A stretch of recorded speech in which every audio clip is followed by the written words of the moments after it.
नमस्कार बच्चों। देखिए, आज मैं तुम लोगों को संस्कृत पढ़ाने जा रहा हूं, जो कि तुम्हारा पाठ्य पुस्तक है संस्कृत पद्य पीयूषम। इसके पहले मैंने तुम लोगों को व्याकरण पढ़ाया और व्याकरण में संधि, प्रत्याहार बनाना, वर्णों का उच्चारण स्थान, ये सब मैंने बताया। लेकिन आज मैं तुम लोगों को व्याकरण से हट करके तुम्हारे पाठ्य पुस्तक पर आता हूँ और मैं तुम लोगों को बता रहा हूँ संस्कृत पद्य पीयूषम के अंतर्गत जो तुम्हारा तीसरा पाठ है सूक्ति सुधा।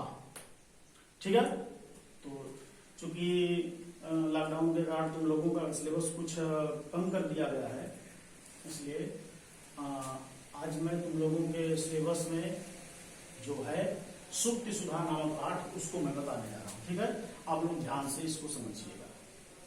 सूक्ति सुधा का तात्पर्य है सुंदर कथनों का अमृत। ठीक है, सुंदर वचनों का या सुंदर कथनों का अमृत। देखिए, यह जो तुम्हारे पाठ्य पुस्तक में श्लोक दिया गया है, यह कई अच्छे अच्छे पाठ्य पुस्तकों से संकलित करके दिया गया है, जिसको मैं आज बताने जा रहा हूं। आप लोग ध्यान से सुनिए। पहला है श्लोक, भाषासु मुख्या मधुरा दिव्या गिरवाण भारती तस्माद्धि काव्यम मधुरम तस्मादपि सुभाषितम। ध्यान दीजिएगा, एक एक शब्द का अर्थ आप लोग ध्यान देंगे तो आप समझ जाएंगे और कोई परेशानी नहीं होगी। ध्यान दीजिएगा, भाषासु मुख्या मधुरा, भाषाओं में मुख्य और मधुर। भाषाओं का अर्थ तो आप समझते ही है, भाषाएं अनेक हैं। तो भाषासु, भाषाओं में, भाषासु जो रूप है यह सप्तमी विभक्ति का है, सप्तमी विभक्ति का बहुवचन है। भाषासु मुख्या मधुरा, भाषाओं में मुख्य मधुर दिव्या, दिव्य, दिव्य का तात्पर्य है अलौकिक, अर्थात भाषाओं में मुख्य मधुर और अलौकिक गीर्वाण भारती। गीर्वाण भारती का तात्पर्य है संस्कृत साहित्य, या कह सकते हैं कि देववाणी। ठीक है, अर्थात भाषाओं में मुख्य मधुर और अलौकिक देववाणी है, या कह सकते हैं कि भाषाओं में मुख्य मधुर और दिव्य संस्कृत साहित्य है, देववाणी है। आगे देखिए, तस्माद्धि काव्यम मधुरम, तस्माद्धि, तस्मात् ही का तात्पर्य होता है निश्चय, तस्मात् उसका, तो निश्चय ही उसका काव्यम, काव्य मधुरम मधुर है, निश्चित ही उसका काव्य मधुर है। और तस्मादपि, तस्मात् अपि, उससे भी, सुभाषितम अर्थात सुंदर वचन, अर्थात उससे भी मधुर सुंदर वचन है।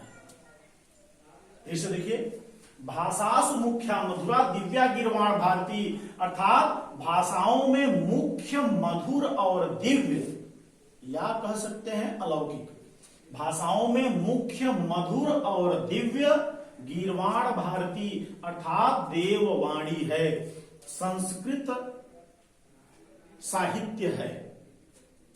तस्माद्धि काव्यम मधुरम, तस्मात् ही, निश्चित ही, तस्मात् उसका काव्य मधुरम, काव्य मधुर है, निश्चित ही उसका काव्य मधुर है। और तस्मादपि सुभाषितम, और तस्मादपि उससे भी मधुरम, मधुर, सुभाषितम अर्थात सुंदर वचन है। भाई बात समझ में, भाषाओं में मुख्य मधुर और अलौकिक देववाणी है, निश्चय ही उसका काव्य मधुर है और उससे भी मधुर सुंदर वचन है। ठीक है, आइए दूसरे पर चलते हैं। इस श्लोक के कहने का तात्पर्य है कि भाषाओं में कई भाषाएं हैं, उन सारी भाषाओं में सबसे मधुर, सबसे मुख्य और जो सबसे अलौकिक है वह संस्कृत भाषा है, संस्कृत साहित्य है। ठीक है, और तस्मात् ही काव्य मधुरम, निश्चित ही उसका काव्य मधुर है। कहने का तात्पर्य यह है, संस्कृत में गद्य होते हैं, पद्य होते हैं, नाटक होते हैं, लेकिन उन सब में क्या मधुर है? काव्य मधुर है, अर्थात उसका पद्य मधुर है। और तस्मादपि सुभाषितम, और उसमें भी, पद्य में भी क्या कह रहा है, काव्य में भी क्या कह रहा है कि उसमें भी सबसे मधुर सुंदर वचन होता है। उसकी सूक्तियां होती है। आई बात समझ में? तो कुल मिलाकर के भाषाओं में मुख्य मधुर और दिव्य देववाणी है, निश्चित ही उसका काव्य मधुर है और उससे भी मधुर सुंदर वचन है। आगे देखिए, पृथिव्याम त्रीणि रत्नानि जलम अन्नम सुभाषितम। ध्यान दीजिएगा, पृथिव्याम त्रीणि रत्नानि जलम अन्नम सुभाषितम मूढ़य पाषाण खंडेषु रत्न संज्ञा विधीयते।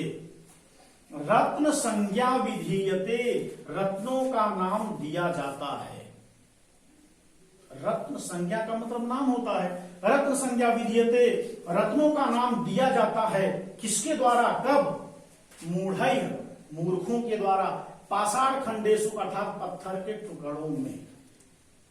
कहने का मतलब यह है कि मूर्खों के द्वारा पत्थर के टुकड़ों में रत्न का नाम दिया जाता है, या कह सकते हैं कि मूर्खों के द्वारा पत्थर के टुकड़ों को ही रत्न का नाम दिया जाता है। जबकि वास्तविक रत्न क्या है?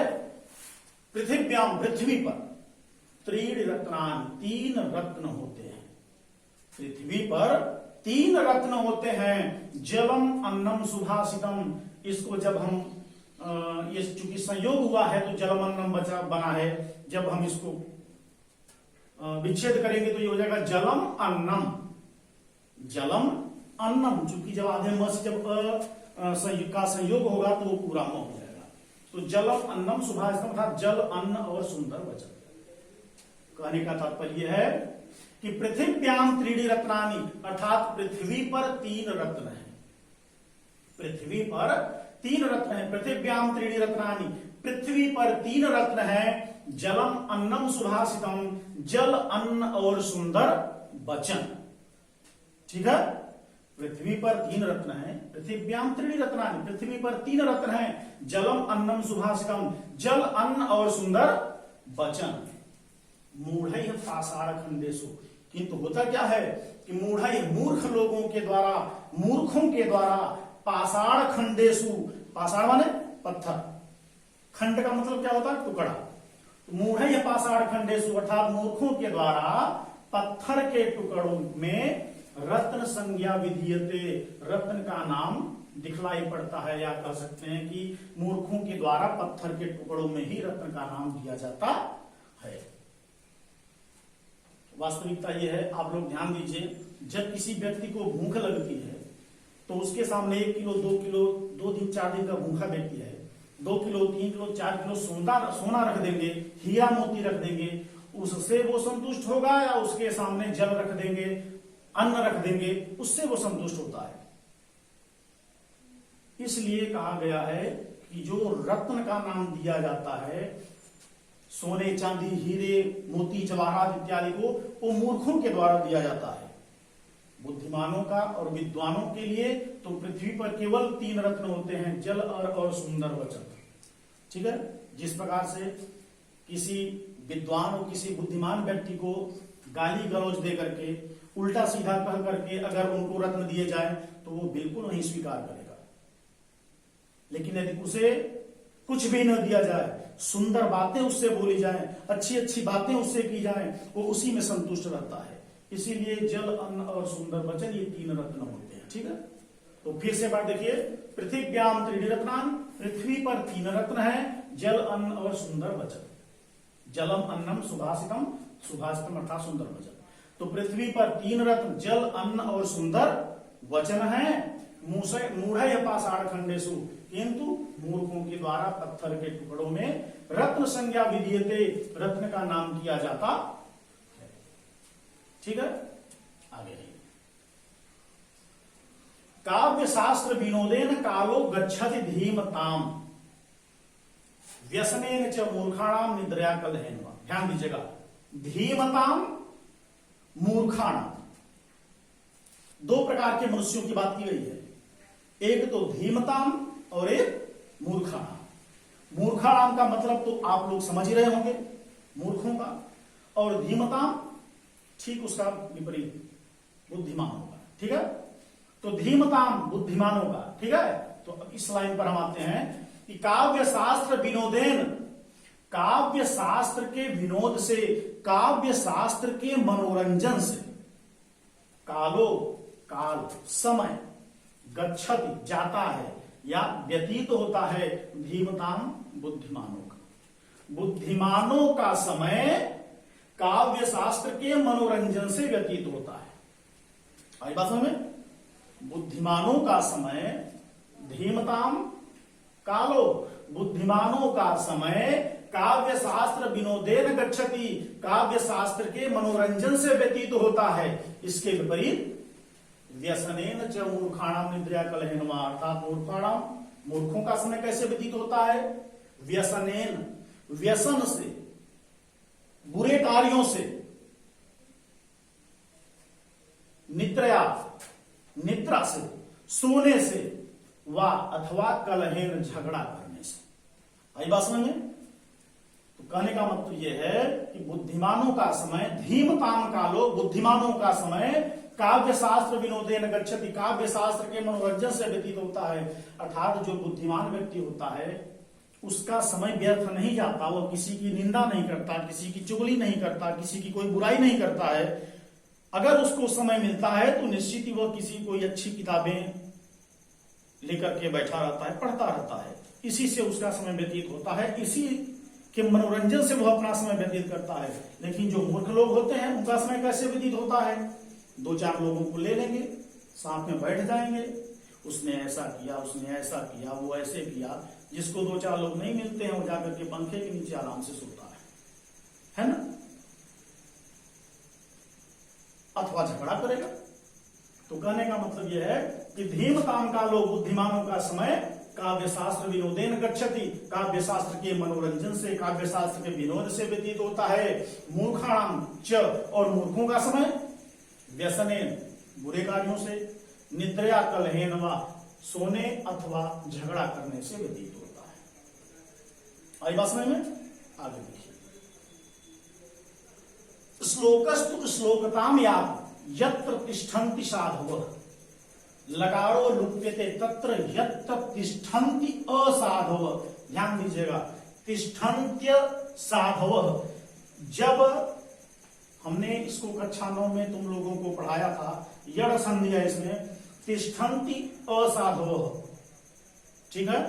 ध्यान दीजिएगा, ये तिष्ठन्ति असाधवः है, इसमें यड़ संधि है, ठीक है? एक तो साधवः आया और दूसरा असाधवः। यहां भी दो प्रकार के व्यक्तियों की चर्चा की गई। क्या चर्चा की गई? कि साधवः यत्र तिष्ठन्ति, सज्जन पुरुष यत्र जहां तिष्ठन्ति रहते हैं, असाधवः दुर्जन पुरुष, ठीक है, दुष्ट पुरुष। तो साधवः यत्र तिष्ठन्ति, जहां पर सज्जन पुरुष जहां पर रहते हैं, यत्र जहां साधवः सज्जन लोग तिष्ठन्ति रहते हैं, जहां सज्जन लोग रहते हैं वहां क्या होता है?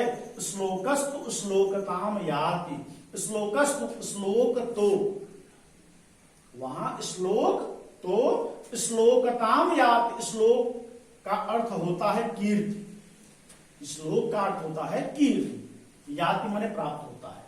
अर्थात जहां सज्जन पुरुष रहते हैं वहां श्लोक कीर्ति को याति प्राप्त करता है। जहां सज्जन पुरुष रहते हैं वहां श्लोक कीर्ति को प्राप्त करता है। यत्र जहां साधवः सज्जन पुरुष तिष्ठन्ति रहते हैं, श्लोकस्तु श्लोक श्लोकताम याति, अर्थात कीर्ति को प्राप्त करता है। आएगा समझ में? यत्र तिष्ठन्ति असाधवः, यत्र जहां तिष्ठन्ति निवास करते हैं, रहते हैं, असाधवः दुर्जन लोग या दुष्ट पुरुष, जहां दुर्जन लोग रहते हैं, जहां दुष्ट पुरुष रहते हैं, तत्र वहां क्या होता है? लकारो लुप्यते, लकार लुप्त हो जाता है। अर्थात इस श्लोक का लकार लुप्त हो जाता है। श्लोक का लकार का मतलब यह है, ये देखिए मैंने कल तुम लोगों को बताया था, जैसे ये श्लोक लिखा हुआ है, ठीक है, मैंने बताया था ये जैसे मान लीजिए श्लोक को इस प्रकार से लिखा गया है, ठीक है, तो लकार का मतलब यह है ल को लुप्त कर दी। तो मैंने तुम लोगों को बताया था कि जब किसी आधे वर्ण में अगर कोई मात्रा जोड़ा जाता है तो वहां पर वो पूरा मात्रा हो जाता है। तो ये जो श्लोक है उसका लकार लुप्त हो गया, ल को लुप्त कर दिए तो ये शोक हो गया।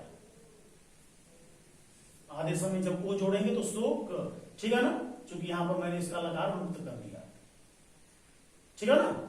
लकार का मतलब जब मैंने श्लोक के लकार को अर्थात ल को लुप्त कर दिया तो आधा स, उसके बाद ये ओ की मात्रा और क बचा, तो ये आधे स में जब ओ का मात्रा लगेगा तो ये स्लो हो जाएगा, और एक अर्थात वहां श्लोक का लकार लुप्त हो जाता है, अर्थात श्लोक शोक को प्राप्त करता है, वहां शोक उत्पन्न हो जाता है। आई बात समझ में? फिर से देखिए, यत्र तिष्ठन्ति साधवः, जहां सज्जन पुरुष निवास करते हैं, स्थिर रहते हैं, ठहरते हैं या रुकते हैं, वहां क्या होता है? श्लोकस्तु, श्लोक श्लोकता में आती, अर्थात वहां श्लोक कीर्ति को प्राप्त करता है। जहां सज्जन पुरुष रहते हैं वहां श्लोक कीर्ति को प्राप्त करता है। और यत्र तिष्ठन्ति असाधवः, और जहां दुष्ट लोग रहते हैं तत्र वहां लकारो लुप्यते, अर्थात श्लोक का लकार लुप्त हो जाता है और वह श्लोक शोक को प्राप्त करता है। आई बात समझ में? अब कहीं कोई दिक्कत होगी तो ग्रुप के माध्यम से, ग्रुप में आप हमको बताइएगा, हम आपकी समस्या का फिर से समाधान करेंगे। और आज के लिए बस इतना ही। इस पाठ में आपका अभी 4 या 5 श्लोक बचा हुआ है, इसको हम अगले वीडियो में बताएंगे, ठीक है? तब तक के लिए नमस्कार।